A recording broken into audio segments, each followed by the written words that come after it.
బట్టతలతో బాధపడుతున్నారా? ఆధునితనమైన పద్ధతిలో hair transplantation చేయబడును. Face clinic, Hyderabad.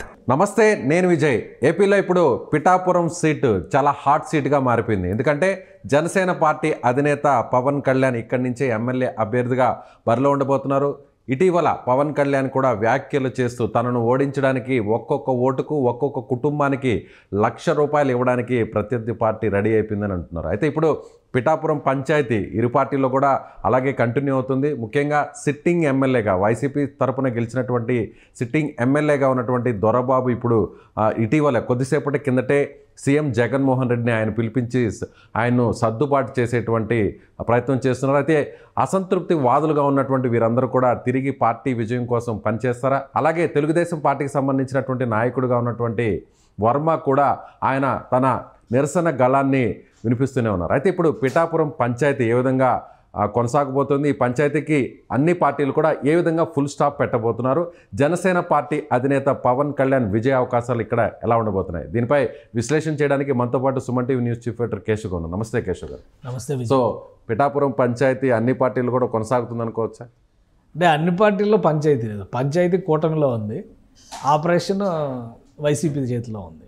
ఎందుకనంటే పిఠాపురంలో ఎవరు బరిలో దిగుతారు అనేటువంటి చర్చకి పవన్ కళ్యాణ్ ఒక ముగింపునిచ్చారు. కానీ ఆ ముగింపు ఇచ్చేటువంటి క్రమంలో ఎవరైతే అక్కడ స్టేక్ హోల్డర్స్ ఉన్నారో, ఆల్రెడీ స్థానిక నాయకులు, స్థానికంగా ఉన్నటువంటి వాళ్ళు అనుకున్నారో వాళ్ళని పిలిచి మాట్లాడి కనుక తన అభ్యర్థిత్వ ప్రకటన చేసి ఉంటే అసలు ఇంత అసంతృప్తి, ఇంత గందరగోళం వచ్చి ఉండేది కాదేమో. ఆ ప్రయత్నం జరగలేదు. సో ఆయన అనౌన్స్మెంట్ చేసిన తర్వాత ఎవరి వర్షన్ వాళ్ళు ప్రకటించడం మొదలెట్టారు.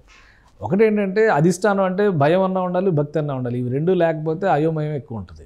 ఇప్పుడు జగన్మోహన్ రెడ్డి గారు అంటే ఒక భయమో భక్తో ఉండబట్టే సిట్టింగ్ ఎమ్మెల్యేగా ఉన్న పెండేం దొరబాబు నీకు టికెట్ లేదు అని చెప్పిన వెంటనే ఒక అసంతృప్తి మాట్లాడారు. తర్వాత పిలిచి మాట్లాడిన తర్వాత కొంత సైలెంట్ అయ్యారు.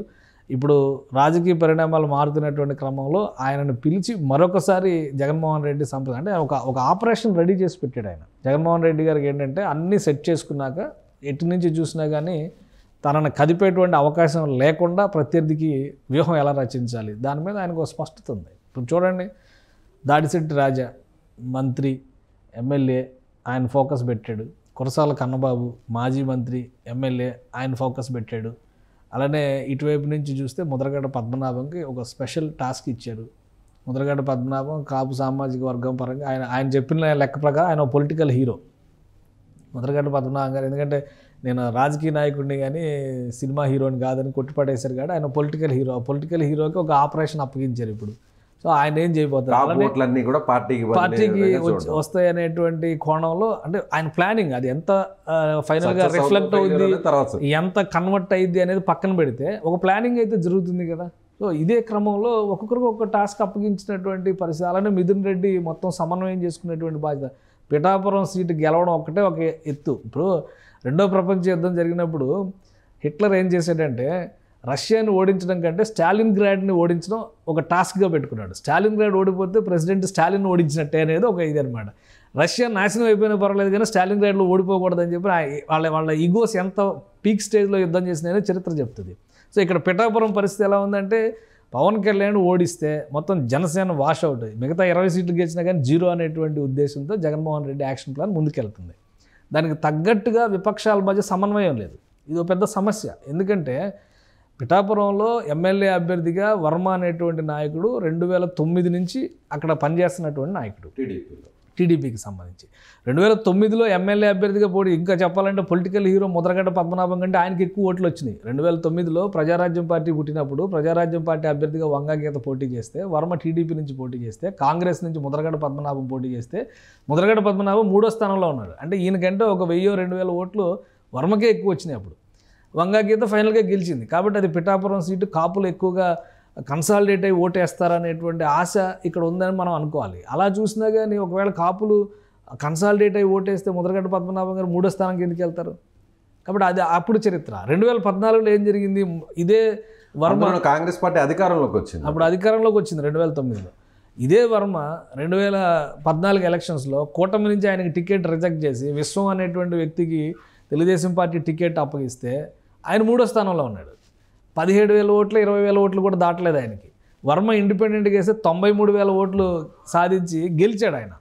సో అక్కడ వర్మకు పట్టుంది అంటే ఒకవేళ సామాజిక వర్గం ఓటే కన్వర్ట్ అయితే అక్కడ జరగలేదు కదా, ఆ పరిణామం జరగలేదు కదా. అప్పుడు పోటీ చేసింది కూడా వైఎస్ఆర్సీపీ నుంచి పిండం దొరబాబే పోటీ చేశాడు, కాపు సామాజిక వర్గమే, కానీ ఓటు కన్వర్ట్ కాలేదు అక్కడ. సో 2019లో జరిగినటువంటి లెక్కలు చూస్తే కనుక విడివిడిగా ఎవరికి వాళ్ళు పోటీ చేసినటువంటి సందర్భంలో పిండం దొరబాబుకి కలిసి వచ్చింది, ఆయన గెలిచాడు. తర్వాత జనసేన నుంచి మాకినీడు శేష్ కుమారి పోటీ చేసింది, 26,000 ఓట్లు 27,000 ఓట్లు వచ్చినాయి. ఒకవేళ సామాజిక వర్గమే కన్సాలిడేట్ అయి ఉంటే అక్కడ ఆమెకు కూడా మంచి ఓటింగ్ వచ్చి ఉండాలి కదా. అంటే ఓటరు అక్కడ మనస్తత్వాన్ని బట్టి ఓటింగ్ చేస్తున్నాడు. ప్లస్ ఒకసారి 2014లో అంటే వర్మకి జరిగినటువంటి అన్యాయం నేపథ్యంలో అతనికి ఓటింగ్ పోలరైజ్ అయినటువంటి విధానాన్ని చూస్తే కనుక ఇప్పుడు పవన్ కళ్యాణ్ పైన అలాంటి సింపతి వస్తుందా? ఎప్పుడు వస్తుందంటే వర్మను కలుపుకున్నప్పుడు, ఈవెన్ శేష్ కుమార్ని కూడా కలుపుకుని ఉంటే ఒక ఉదయ్ శ్రీనివాస్ కూడా అక్కడ హైదరాబాద్ నుంచి వెళ్ళి ఆపరేషన్స్ చేసి వచ్చేటువంటి వ్యవహారం, కానీ స్థానికుడు కాదనేటువంటి అభిప్రాయం అదే కదా వాళ్ళు చెప్తుంది పదే. సో ఈ అసంతృప్తిని అంతటిని కూడా ఒక దగ్గరకు తీసి వాళ్ళని బొజ్జగించి ప్రకటన చేసి ఉంటే పవన్ కళ్యాణ్ ఇంత వ్యతిరేకత ఎదుర్కొనేటువంటి పరిస్థితి ఉండేది కాదు. ఆయన యథాలాపంగా ఒక ప్రకటన చేశారు, నేను వస్తానంటే కనుక ఏ సమస్య ఉండదని అనుకున్నారు ఆయన. వీళ్ళందరూ మాట్లాడుతున్నారు. కానీ పవన్ కళ్యాణ్ చరిష్మాను చూసే కదా ఓట్లేస్తారు ఎవరైనా. ఇక్కడ అదే చూస్తుంటే 2019లోనే ఆయన 2 చోట్ల గెలవాలి, లేదా కనీసం ఒక చోటనే గెలవాలి కదా. సో అందుకని ఇప్పుడు చరిష్మా అనేటువంటి పాయింట్ని పక్కన పెట్టేసేయాలి మనం. ఇప్పుడు రాజకీయం, వ్యూహం, సామాజిక వర్గ సమీకరణలు, బదలాయింపులు, వీటి మీద ఫోకస్ పెట్టాలి. ఇప్పుడు జగన్మోహన్ రెడ్డి గారు చేస్తున్నటువంటి ఆపరేషన్ అదే. అటు కాపు సామాజిక వర్గం నుంచి ఉన్నటువంటి మంత్రుల్ని, మాజీ మంత్రుల్ని, సీనియర్ నాయకుల్ని మోహరించారు. ఇంకోవైపు నుంచి ధనం పెట్టగలిగేటువంటిది, వ్యూహం నడిపించగలిగేటువంటి నాయకులు ద్వారంపూడి చంద్రశేఖర్ రెడ్డి ప్రత్యేకమైనటువంటి పొలిటికల్ వ్యూహకర్తగా ఆయనకి అప్పగించారు. పిఠాపురంలో కాకినాడ సిటీ తర్వాత ఎక్కువ ప్రయారిటీ దీని మీద పెట్టారు. ఇప్పుడు ఆ చుట్టూ కాకినాడ సిటీ ఎమ్మెల్యేగా కంటెస్ట్ చేస్తున్న ద్వారంపూడి చంద్రశేఖర్ రెడ్డి పిఠాపురంలో రాజకీయ వ్యూహాల పర్యవేక్షణ చేస్తారు. కాకినాడ రూరల్ నియోజకవర్గానికి పోటీ చేస్తున్నటువంటి కురసాల కన్నబాబు అక్కడ పిఠాపురంలో ఉన్నటువంటి కాపు ఓటర్లందరినీ కూడా ఒక కన్సాలిడేట్ చేసేటువంటి ప్రయత్నం చేస్తారు. అలానే తుని నియోజకవర్గం నుంచి పోటీ చేస్తున్నటువంటి మంత్రి దాడిశెట్టి రాజా పిఠాపురం నియోజకవర్గంలో ఉన్నటువంటి అదే సామాజిక వర్గానికి సంబంధించిన వాళ్ళందరినీ కూడా పవన్ కళ్యాణ్ వ్యతిరేకంగా కూడగట్టేటువంటి ప్రయత్నం చేస్తారు. అంటే పిఠాపురం చుట్టుపక్కల ఉన్నటువంటి నియోజకవర్గాలకు సంబంధించి వైసీపీ అభ్యర్థులందరూ కూడా అక్కడే కష్టపడి పనిచేయాల్సినటువంటి పరిస్థితి. ఇప్పుడు అక్కడ ఓటింగ్ పరంగా చూస్తే ఒక 70,000 ఓట్లు కాపు ఓట్లు ఉన్నటువంటి పరిస్థితి ఉంది. అలానే ఒక 30,000 ఓట్ల వరకు కూడా అగ్నికుల క్షేత్ర మత్స్యకార సామాజిక వర్గానికి సంబంధించినటువంటి ఓట్లు ఉన్నట్టుగా తెలుస్తుంది. బీసీ వర్గాల ఓట్లు కూడా ఒక 20-25,000, అవి కలిపితే కూడా మళ్ళీ ఒక 50-55,000 ఓట్లు దగ్గర వచ్చేటువంటి అవకాశం ఉంది. రాజులకి క్షత్రియ సామాజిక వర్గానికి సంబంధించి కూడా 15,000 నుంచి 20,000 మధ్యలో ఓట్లు ఉన్నట్టుగా ఉంది. ఒకవేళ అందరూ మా కులాన్నే మేము గెలిపించుకు తీరుతాం అనేటువంటి నిర్ణయం కనుక తీసుకుని ఓటేస్తే జరిగేటువంటి ఈక్వేషన్ అది. కాబట్టి జగన్మోహన్ రెడ్డి గారి ఆపరేషన్ ఎట్లా ఉంది? ఇప్పుడు చాలా క్లియర్గా అగ్నికుల క్షత్రియుల్ని వీళ్ళందరినీ తీసుకునేటువంటి పని దాడిశెట్టి రాజా గారికి అప్పగించారు. కురసాల కన్నబాబు గారికి ఏమో మొత్తం కాపులందరినీ కన్సాలిడేట్ చేసుకునే పని, ఆర్థికంగా కానీ, అవసరాలు కానీ, ఇన్ఫ్రాస్ట్రక్చర్ క్రియేషన్ కానీ ఇవన్నీ చూసే బాధ్యతను ద్వారంపూడి చంద్రశేఖర్ రెడ్డి గారికి అప్పగించారు. పెద్ద మనుషులందరినీ బొజ్జగించి ముఖ్యంగా కాపుల్లో ఉన్నటువంటి పాత జనసేన లీడర్లందరినీ, ప్రజారాజ్యం పార్టీ లీడర్లందరినీ తీసుకొచ్చే బాధ్యత మళ్ళీ ఆయన తీసుకున్నారు. ముద్రగడ పద్మనాభం గారు అక్కడ స్వతహాగా వంగా గీత అభ్యర్థి ప్రజారాజ్యం పార్టీ తరఫున గెలిచి కాకినాడకి ఇప్పుడు ఎంపీగా ఉన్నటువంటి అభ్యర్థి, ఆమె కూడా అదే సామాజిక వర్గం కాబట్టి ఆమె లెక్కలు ఆమె చేసుకుంటున్నారు. సో ఇంత ప్లానింగ్ జరుగుతుంది.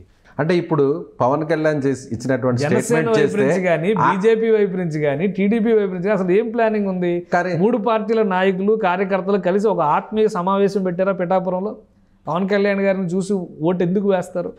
అంటే పవన్ కళ్యాణ్ చాలా కాన్ఫిడెంట్గా ఉన్నారు. ఆయన ఇచ్చినటువంటి స్టేట్మెంట్ చూస్తే ప్రత్యర్థిగా ఉన్నటువంటి ఎవరైతే వంగా గీత ఉన్నారో గతంలో 2009లో పీఆర్పీ ఎమ్మెల్యేగా ఆమె గెలిచారు.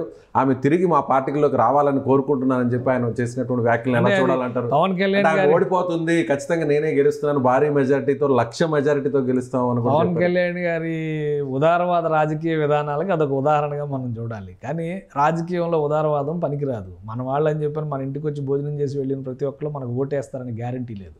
సో అదే కనుక ఉండుంటే పవన్ కళ్యాణ్ గారే పదే సభల్లో చెప్పారు, నీ అభిమానం గుండెల నిండా ఉన్న జగన్మోహన్ రెడ్డికి ఓటేసామని మీరు అందరూ చెప్పారని అదే మాట ఆయన చెప్పారు చాలాసార్లు. కాబట్టి ఇక్కడ అభిమానాలు, ఆత్మీయతలు ఇవన్నీ కూడా చెల్లుబాటు అయ్యేవి కావు. ఇక్కడ చేయాల్సింది ప్లాన్ ఆఫ్ యాక్షన్. ఆ కార్యశీలత అనేది ఏముంది అనేది ముఖ్యం. పవన్ కళ్యాణ్ గారు ఆశించినట్టుగా ఆయన చెప్పినటువంటి అన్ని మాటలు అంగీకరించవచ్చు మనం. కానీ అక్కడ గ్రౌండ్ లెవెల్లో ఆ తరహా వ్యూహం జరగడం లేదు అనేది జనసేన పార్టీ జనసేన బీజేపీ కూడా 2004లో ఇదే పిఠాపురం నియోజకవర్గాన్ని బీజేపీ మిత్రపక్షం అంటే టీడీపీతో పొత్తులో భాగంగా పిఠాపురం నియోజకవర్గం ఇదే పెండెం దొరబాబు బీజేపీ అభ్యర్థిగా పోటీ చేశారు. ఇప్పుడు వైసీపీ నుంచి ఉన్నటువంటి సిట్టింగ్ ఎమ్మెల్యే. ఇప్పుడు మరి బీజేపీ కూడా అంత ఇంత బలం ఉండాలి కదా. మరి 3 జెండాల కలయికతో ఎక్కడ క్యాంపెయిన్ జరుగుతుంది? ఈ బలహీనతలను జగన్మోహన్ రెడ్డి గారు అడ్వాంటేజ్ చేసుకుంటున్నారు. అందుకనే పెండెం దొరబాబును మళ్ళీ పిలిచారు ఇన్ని రోజుల తర్వాత. 26,000 ఓట్లతో ఓడిపోయినటువంటి శేషుకుమారిని పిలిచి పార్టీలో చేర్చుకున్నారు. వంగా గీత దగ్గరుండి తీసుకొచ్చి చేర్చుకున్నారు. ఎందుకంటే వీళ్ళిద్దరు ప్రజారాజ్యం పార్టీలో కలిసి పనిచేసినటువంటి నాయకులే. ఆ నాయకురాలు అందరినీ తీసుకొచ్చి ఆమె దగ్గర చేర్చారు. అలానే అసంతృప్తితో ఉన్న సొంత పార్టీ నాయకుడిని పిలిచి ఏదో ఒక బాధ్యత అప్పగిస్తారు ఖచ్చితంగా. గెలిచిన తర్వాత ఉండే లెక్కలు వేరేగా ఉంటాయి, గెలవకపోతే ఆ లెక్క తర్వాత చూసుకోవచ్చు మనం. కానీ ఇంత వ్యూహం జరుగుతుంటే పిఠాపురమే మేము గెలిచి తీరతాం, పిఠాపురం నుంచే మార్పు సాధిస్తామని చెప్పినట్టుగా పవన్ కళ్యాణ్ గారు అక్కడ గ్రౌండ్ లెవెల్లో ఏం జరుగుతుంది? ప్రజలు ఇది కూడా చూస్తారు కదా. ప్రజల్లో కోపం ఉంది, ఆవేశం ఉంది, వ్యతిరేకత ఉంది, ప్రభుత్వాన్ని ఇంటికి పంపించాలనే ఆలోచన ఉంది అని అనుకుందాం. కానీ మీరు అసలు దానికి కావాల్సిన ప్లాట్ఫామ్ ఇవ్వనప్పుడు ఏమి నిర్ణయం తీసుకోగలుగుతారు?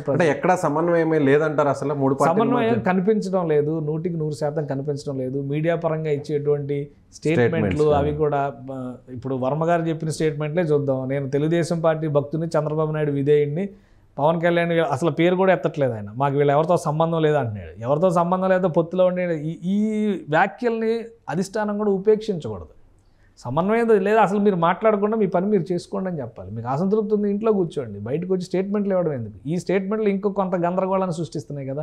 సొంత పార్టీ జెండాలను తగలబెట్టినప్పుడు మీ పార్టీ విధేయత ఏమైపోయింది? మీ నాయకుడి పట్ల విధేయత ఏమైపోయింది? ఇదే ప్రశ్న ప్రజల్లో కూడా వస్తుంది కదా.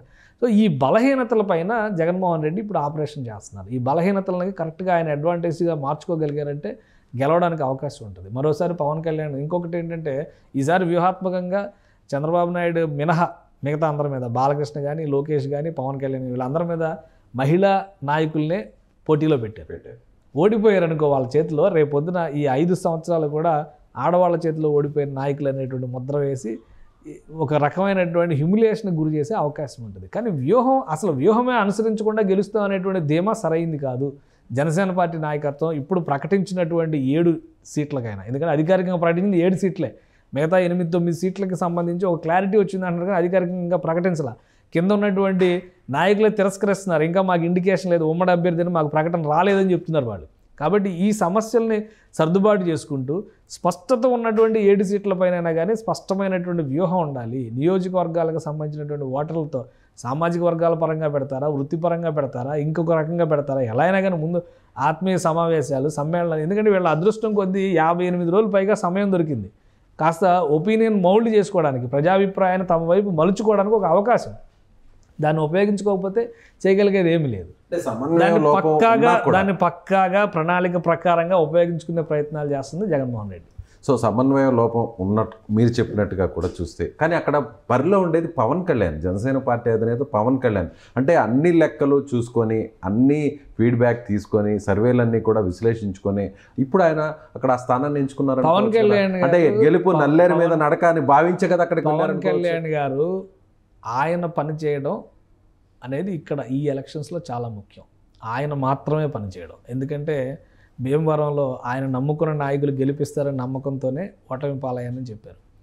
తెలంగాణలో ఆయన నమ్ముకున్న నాయకులు 32 సీట్లు గెలుస్తారనే నమ్మకంతోనే డిపాజిట్లు కోల్పోయారు పోటీ చేసిన 8 సీట్లలో కూడా. 2019లో ఆయన నమ్ముకున్న నాయకులు ఖచ్చితంగా గెలిచి తీరుతాం అంటేనే ఒక పొత్తు పెట్టుకొని ముందుకెళ్ళేటువంటి ప్రయత్నం చేసి విఫలమయ్యారు. సో ఇప్పుడు ఆయన నా వ్యూహంతో నేను నడుస్తాను అంటున్నారు కాబట్టి ఆయన వ్యూహానికి తగ్గట్టుగా కార్యాచరణ ఉండాలి అని చెప్తున్నాను. కార్యాచరణ లేని పక్షంలో పవన్ కళ్యాణ్ కూడా ఓడిపోవచ్చు. అంటే ఉన్న చిన్న చిన్న లోపాలైనా కూడా వాటిని సరిదిద్దుకోవాల్సినటువంటి అవసరం ఉంది అంటారు. ఖచ్చితంగా ఇప్పుడు కూటమి అంతా ఒక్కటి అనేటువంటి సంకేతం ఇవ్వడంలో కూటమి పదే వైఫల్యం చెందుతున్నటువంటి సంకేతాలు కనిపిస్తున్నాయి. ఉమ్మడి సభ నిర్వహించిన తర్వాత 3 పార్టీలు కలిసి ప్రజాక్షేత్రంలోకి వెళ్ళినటువంటి సందర్భం లేదు. కొన్ని నియోజకవర్గాల్లో 3 పార్టీల జెండాలు కూడా కనిపించడం లేదు.